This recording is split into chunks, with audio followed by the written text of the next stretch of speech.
లేదు మన స్కూల్లో ప్రిమిసెస్ మంచిగా లేవు, లేదు మనం చదివే కాలేజీలో ప్రిమిసెస్ మంచిగా లేవు, ఇట్లా చెత్త ఉన్నదనుకోండి, దాన్ని ఒకరోజు ఏబీపీ ఫార్మేషన్ డే ఇంకో అకేషన్ పెట్టుకొని దాన్ని క్లీన్ చేస్తాం.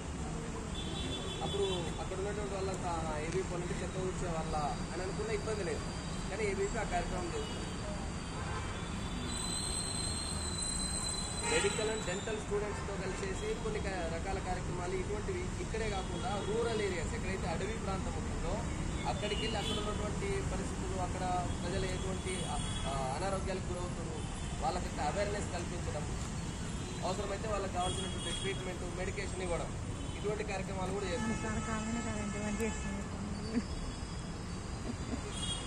హెల్ప్ ద నీడీ ఎక్కడైతే అవసరం ఉంటుందో అక్కడ మనం హెల్ప్ చేయాలి. చిన్న ఎగ్జాంపుల్ చెప్తా. ఇక్కడ ఉత్తరాంధ్రలో వరదలు వచ్చినాయి, లేకపోతే ఇక్కడ రీసెంట్గా లాస్ట్ ఇయర్ అయితే మన ఖమ్మం, మహబాద్, ఈ గోదావరి పరివాహక ప్రాంతం ఏంటో ఉంటుందో అక్కడ వరదలు వచ్చినాయి, తెలుసు కదా, కొట్టుకుపోయినాయి. అక్కడ స్కూల్స్ ఉంటాయా? ఉంటాయి కదా, అయ్యే కదా. మన స్కూల్లో కూడా అన్ని కొట్టుకుపోయి ఉంటాయి కదా, మరి వాళ్ళ బుక్కులు ఎట్లా? ఇది కూడా ఏబీపీ ఆలోచించింది. ఇక్కడ హైదరాబాద్ కావచ్చు, వరంగల్ కావచ్చు, సిటీలలో ఉన్నటువంటి అందరు స్టూడెంట్స్ దగ్గరికి వెళ్ళింది, స్కూల్ స్టూడెంట్స్ దగ్గరికి గిఫ్ట్ ఏ నోట్ బుక్ అని ఒక స్లోగన్ ఇచ్చింది. అంటే ఒక స్టూడెంట్ ఒక నోట్ బుక్ కానీ, పెన్ను కానీ, బ్యాగ్ కానీ ఏది వీలైతే అది డొనేట్ చేద్దాం. ఎవరి కోసం? అక్కడ వరదల్లో బుక్స్ కానీ అక్కడ స్కూల్లో ఉన్నటువంటి సామర్థ్యంతో కోల్పోయినటువంటి స్టూడెంట్స్ కోసం అని ఇక్కడ ఉన్నటువంటి స్టూడెంట్స్ అందరితో మనం గ్యాదర్ చేసి అక్కడ ఉన్న వాళ్ళకి తీసుకెళ్ళి ఇవ్వడం జరిగింది. ఇక్కడ ఏం కనిపిస్తుంది? ఏబీపీలో సర్వీస్, ఎక్కడైతే అవసరం ఉందో వాళ్ళకు సేవ చేయడం.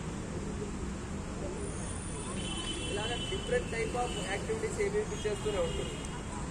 ఒక్కొరికి ఒక్కో రకంగా అర్థమవుతుంది. పర్యావరణ ప్రేమికులుగా అర్థమవుతుంది, బ్లడ్ డోనర్స్గా అర్థమవుతుంది, లేకపోతే ఇట్లా హెల్త్ క్యాంపులు పెట్టడం ద్వారా అర్థమవుతుంది. కొంతమందికి అయితే బంధువులు ధర్నాలు, వీళ్ళు ఎప్పుడు గొడవలే చేస్తూ ఉంటారు, వీళ్ళకి పని ఉండదు పాట ఉండదు అనే విధంగా కూడా అర్థమవుతుంది. కొంతమందికి ఏబీపీ చేసే సర్వీస్ యాక్టివిటీ అర్థమవుతుంది. రీసెంట్గా అంటే ఇప్పుడు హైదరాబాద్లో పెద్ద పెద్ద కాలేజీలు ఉంటాయి, మల్లారెడ్డి కాలేజ్ అని తెలుసు కదా, మల్లారెడ్డి కాలేజ్.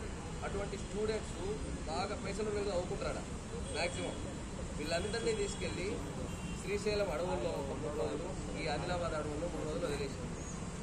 అక్కడ ఉన్నటువంటి ప్రజలు ఎటువంటి జీవన విధానాలు ఉంటాయి, వాళ్ళ లైఫ్ స్టైల్ ఏంటిది, వాళ్ళ డ్రెస్సింగ్ ఏంటిది, వాళ్ళ ట్రెడిషన్స్ ఏంటిది, వాళ్ళు ఫేస్ చేస్తున్నటువంటి కామన్ ప్రాబ్లం ఏంటిది, ఇవన్నీ కూడా తెలుసుకోవడానికి ఒక 3 రోజుల పాటు అక్కడే వాళ్ళతో పాటు ఉండడం, వాళ్ళతో తినడం, వాళ్ళ ఇంట్లోనే ఉండడం, ఇట్లా ప్లాన్ చేశాం. అంటే అర్బన్లో ఉన్నటువంటి స్టూడెంట్ రూరల్ లైఫ్ స్టైల్ ఎలా ఉంటుంది తెలుసుకోవాలి.